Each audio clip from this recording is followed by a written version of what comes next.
Hello and welcome. My name is Father William Maestri, and this is Overfed and Undernourished. The topic, broadly speaking, is religious freedom. Specifically, in this particular episode, number 4 of 10 that we have planned, we're going to examine the first of the articles of the Bill of Rights, having to do specifically with religion, that is, the Non-Establishment Clause and the Free Exercise Clause. And in honor of one of the great intellectuals of the 20th century, and really public intellectuals of any century, William F. Buckley, who became famous for his wonderful program, Firing Line, back in the 60s and in the 70s. In honor of him, I'm going to use one of his props that he used, specifically a high sophisticated instrument called a clipboard. I don't have the pen that he used to have protruding from his mouth as he talked to his guest, but leaving that aside. And if you want to treat, and this is a plug for YouTube, you can probably go on YouTube and find those past episodes of Firing Line. It was a magnificent talk program filled with discussion of issues and ideas, and it really didn't get into personal attacks and all of the things that unfortunately fill us and I guess overfeed us and undernourish certainly our soul and our mind today. So if you'll bear with me and just consider this retro, and I always thought if it was good enough for Bill Buckley, it can be good enough for Bill Maestri. And that's where the comparison begins and ends, I might add. The first part of the Bill of Rights that discusses religion is, and I'm going to quote, "Congress shall make no law respecting an establishment of religion." Now, there was a great deal of debate in the colonial period as well as following and down to the present day as to what constitutes establishment of religion. The founders and those who put together the Constitution itself and the Bill of Rights, they did not define what they meant by non-establishment. Everyone kind of took it for granted. They understood what it meant, so therefore they didn't feel the need to explicitly state it.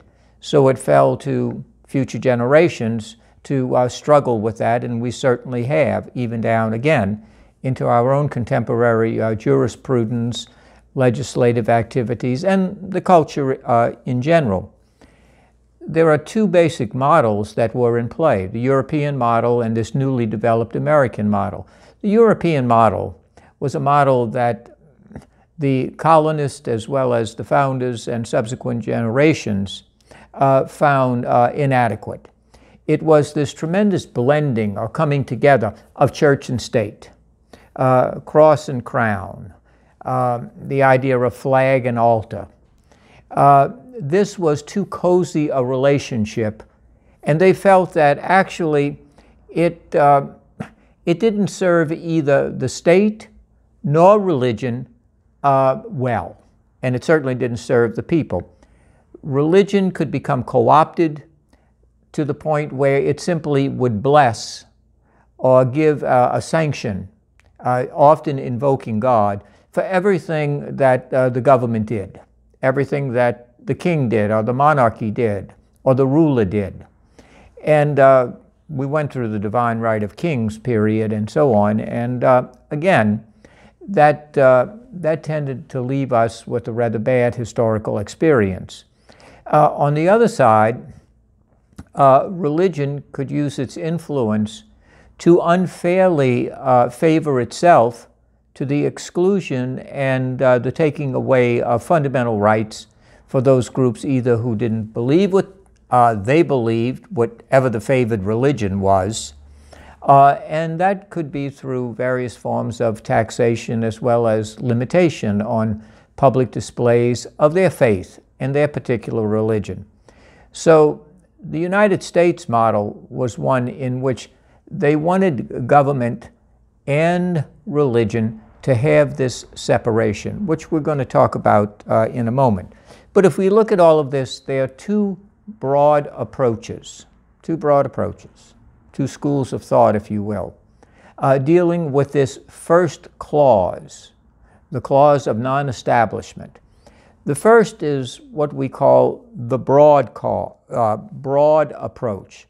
The broad approach says that government can have no involvement whatsoever in religion. In other words, religion is to be a government-free zone. No aid, no support, nothing like that, certainly no establishment of an official religion. Now, what's interesting about that is that it wasn't until 1947, in a case that made its way to the Supreme Court called the Everson case, where this issue actually rose to that particular level. Could government directly or indirectly aid religious institutions, either churches or schools, or any of the other sponsorships that went on from sponsored by religion, from public money, from tax money, for public, in public institutions. Now, we're not talking about private or religion per se, using the money as they saw fit or their resources. And the Supreme Court unanimously indicated that that was not acceptable, that violated the non-establishment clause. And the writer of that particular opinion, Hugo Black, on the Supreme Court, indicated that not only could religious organizations not receive public money, it could not receive any kind of support whatsoever for any of its religious activities. It was the broadest expanse of this separation between the two.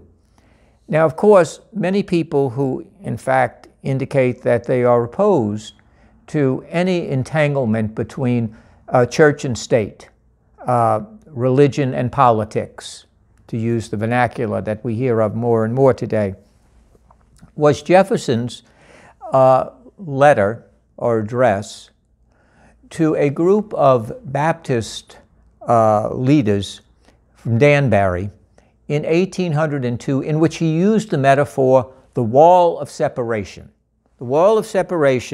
between church and state.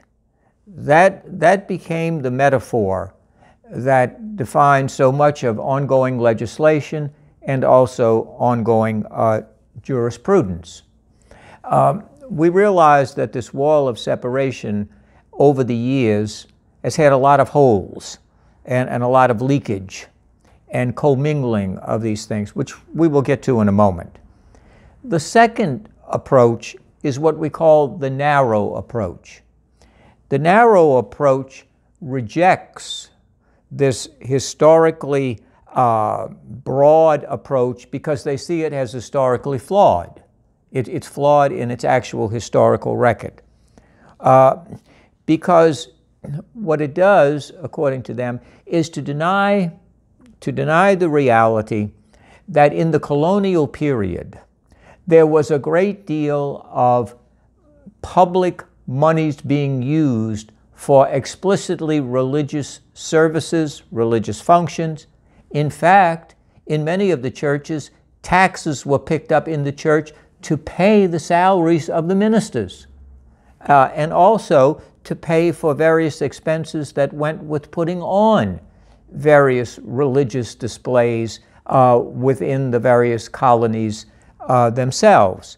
So this idea that there never was this kind of intermingling between church and state, or in this case, church and colony or religion, is simply historically not true.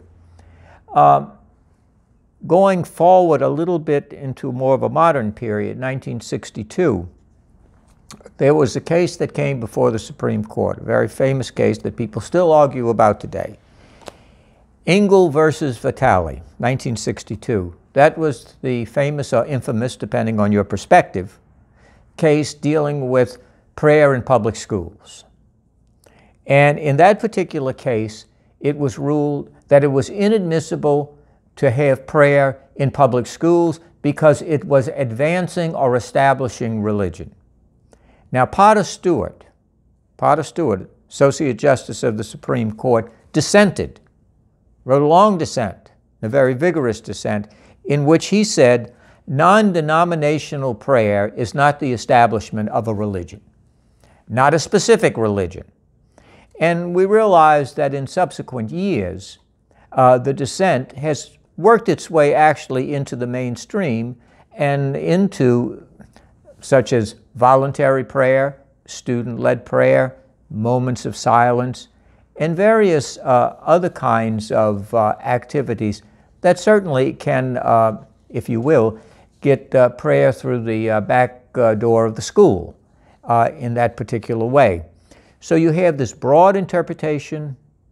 Religion has, the state has no business, government has no business at all. It's broadly defined into the schools, into religious institutions, etc., hands-off government.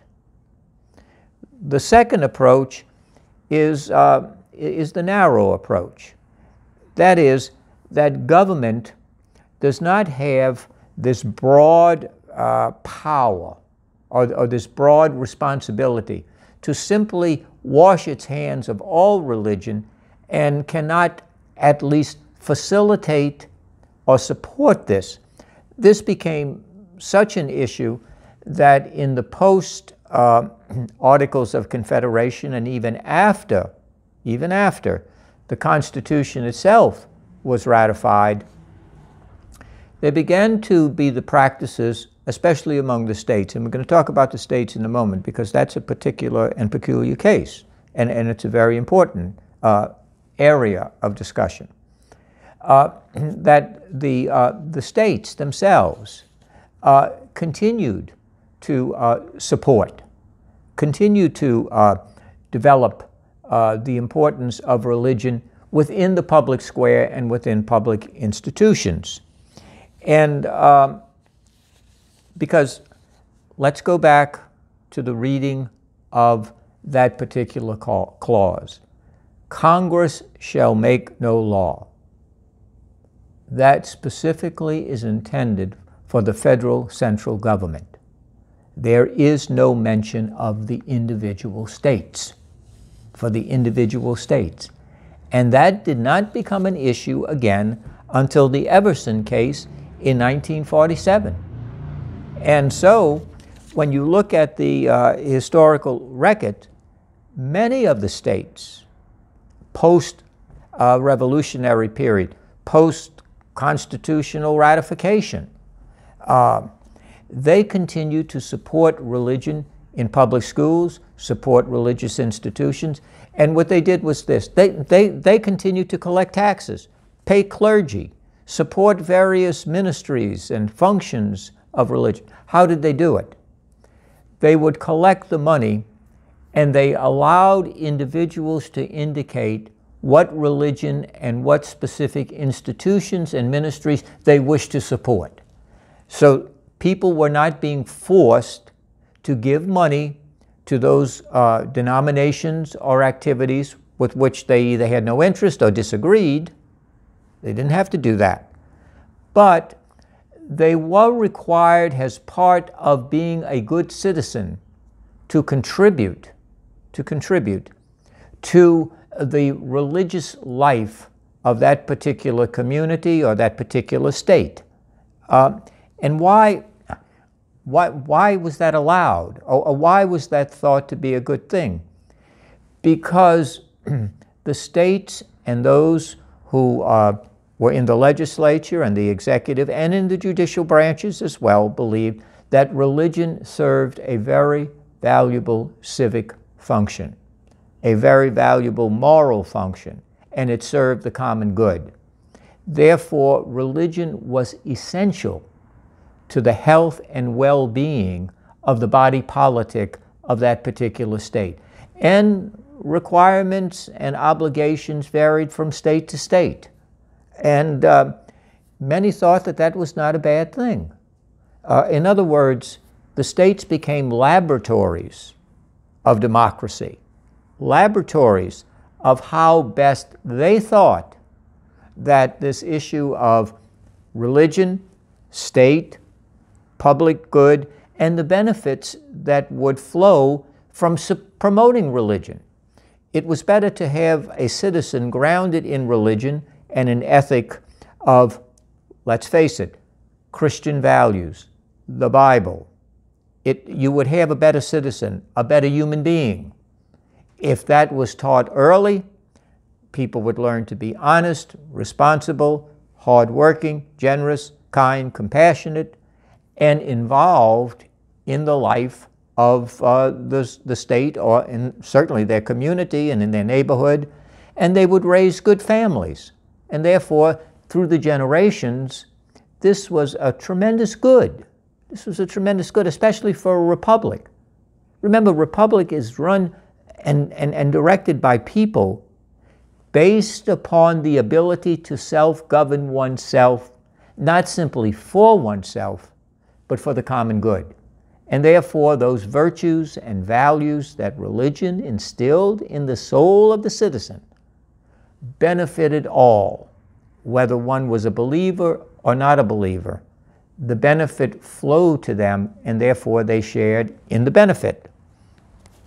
And this endured, again, for a long, long time, up until really after the Everson case. This particular thing stood in effect and was there. So now, of course, we have torturous kinds of reading of the first clause in relation to the second clause, which we will talk about toward the end, because it really has, in some ways, really been turned on its head, if not making the first clause and the second clause enemies and in conflict with each other, which certainly I don't think, and many scholars do not think, was the intent of the Founding Fathers.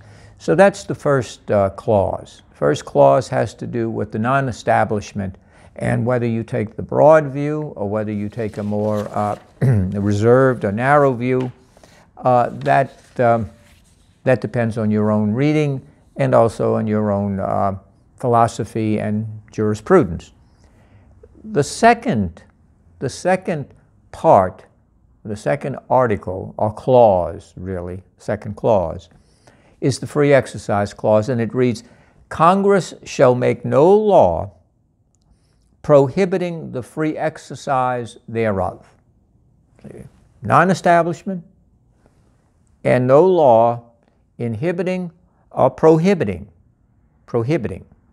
the free exercise of religion. Once again, free exercise is not defined.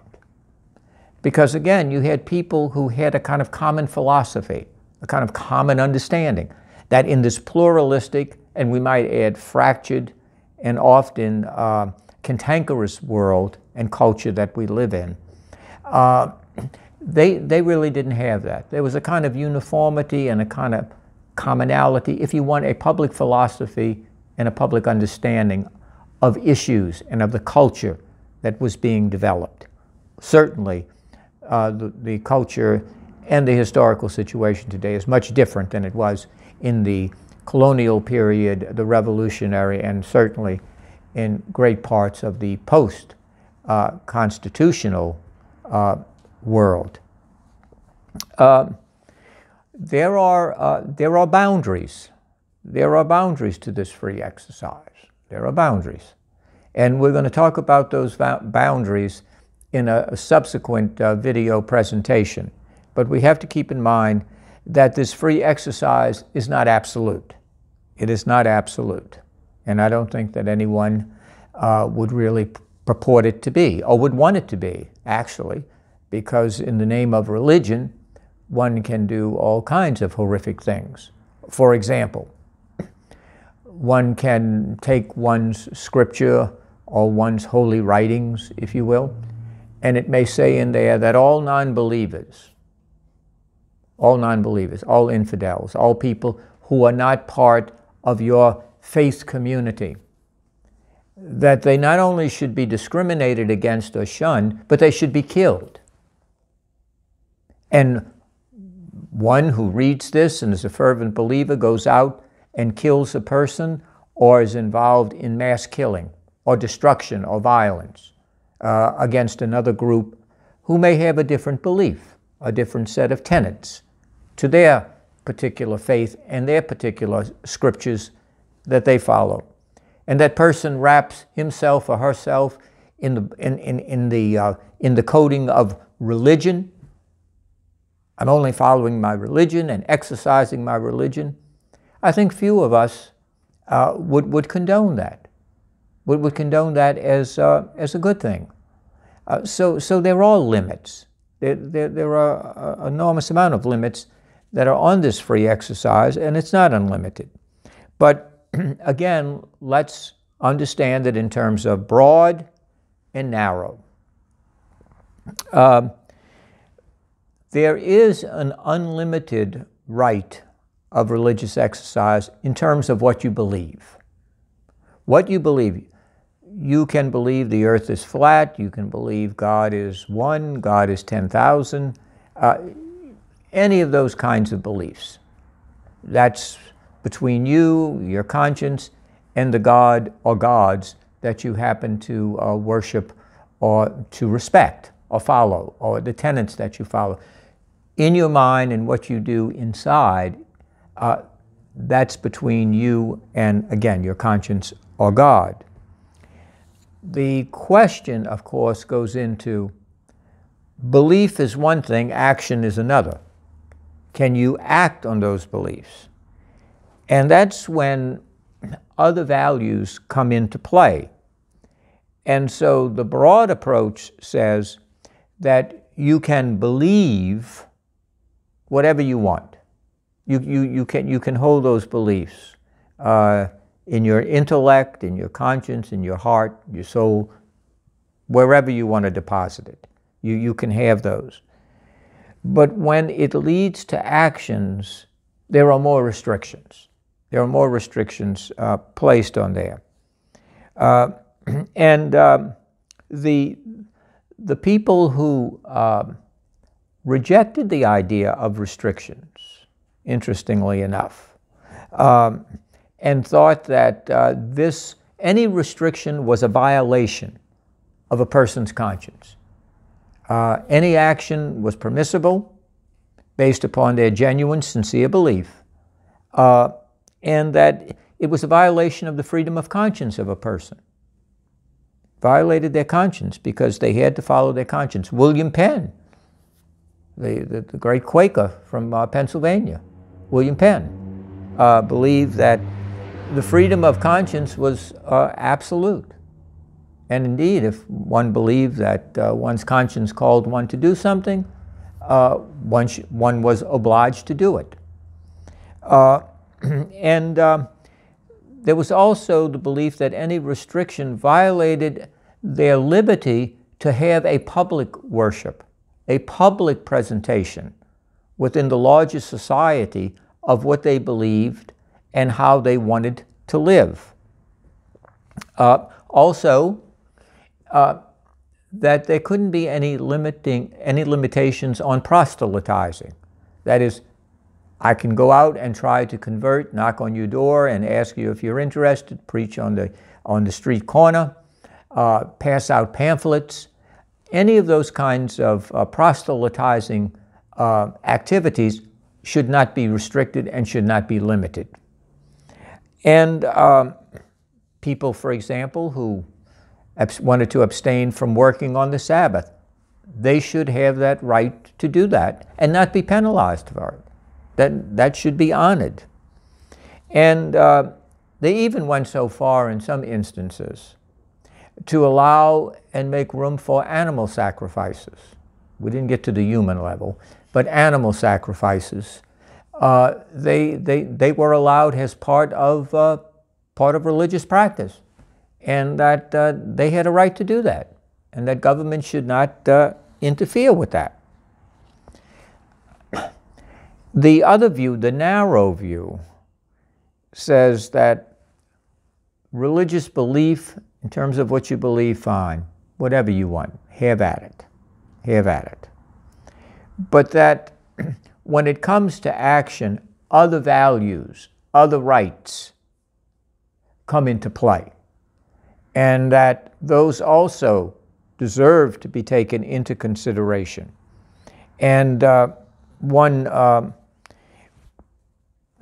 the interesting thing here, though, is that those who take the narrow view talk about religion, but always needing to be propped up by other values. In other words, religion, the free exercise, religion does not stand on its own.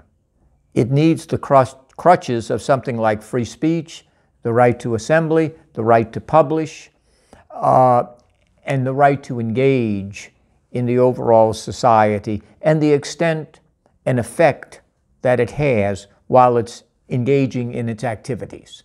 So the narrow view takes a view that you can have religious belief and action, but the actions must fit in with a complexus or a cluster of other values, and those have to be weighed and judged as to whether or not the activity, the action, will indeed go forward or will not go forward, sanctioned by the civil authorities, and so on.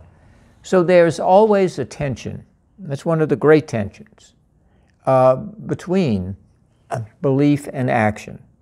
And some may very well say, well, I can have a belief, but if I can't act on it, it's a kind of a dead belief. Well, then one becomes, I suppose, civilly disobedient, a conscientious objector, and so on, as many greats throughout history have done. But what they also did was they accepted the consequences of their actions. They did not ask to be excused or as if they got a pass, a get-out-of-jail card from what they did. In fact, many of them refused to be let off. They didn't want the pass because they wanted to call attention to what they believe was a serious injustice, an infringement on a fundamental right, and the call to a higher law, the law of Almighty God speaking to them through their conscience. So they insisted on accepting the consequences of their particular disobedience to the civil authorities. We see today, in the contemporary context, that we continue to struggle, debate, in the legislature as well as in the courts, over the meaning and how we fit these two together, non-establishment and free exercise. I might say that it's unfortunate that we got hung up on this metaphor of the wall of separation. I would suggest, because a wall of separation denotes a kind of antagonism, a kind of them and us. And also it isolates religious concerns from the public square, from where the business goes on. In other words, you have the naked public square. You can talk about anything, but don't bring your religion into the public square, because if you do, you're going to be divisive, and you're going to cause social unrest and conflict. I don't think that's the case. But the metaphor itself, a wall of separation, I would suggest a different metaphor. And the metaphor that I would suggest to you is not of my own creation. It's the metaphor of James Madison. James Madison suggested, instead of a wall of separation, that there is a line. A line. A line is less divisive, less threatening. It also can move a little easier. It also can be more accommodating, which is always what the hope was, that the government, society, would accommodate, and not be at odds or antagonistic towards religion. And I think that that's a very important part when we do see the importance of religion in the public square. If we confine ourselves simply to the history of this country, so many social advances, moral advances, so many justice advances took place through the influence, the values and the foundations of religion. The dignity of the human person, respect for all life, from the moment of conception to the point of natural death. The valuing of each person because they are made in the image and likeness of God. And that dignity cannot be taken away or given by any government or any earthly authority, because it comes from the fact that that person is filled with the life breath of God, and that person has obligations and responsibilities of how they treat others and how they participate in the civil society. What do they do to build it up, to make it more just, make it freer, to make it more responsive and more caring and more generous and more altruistic? In other words, more loving and charitable.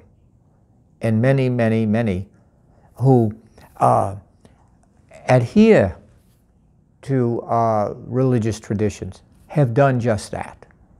And we become poorer as a society. We don't become richer by scrubbing and anesthetizing and sanitizing the public square.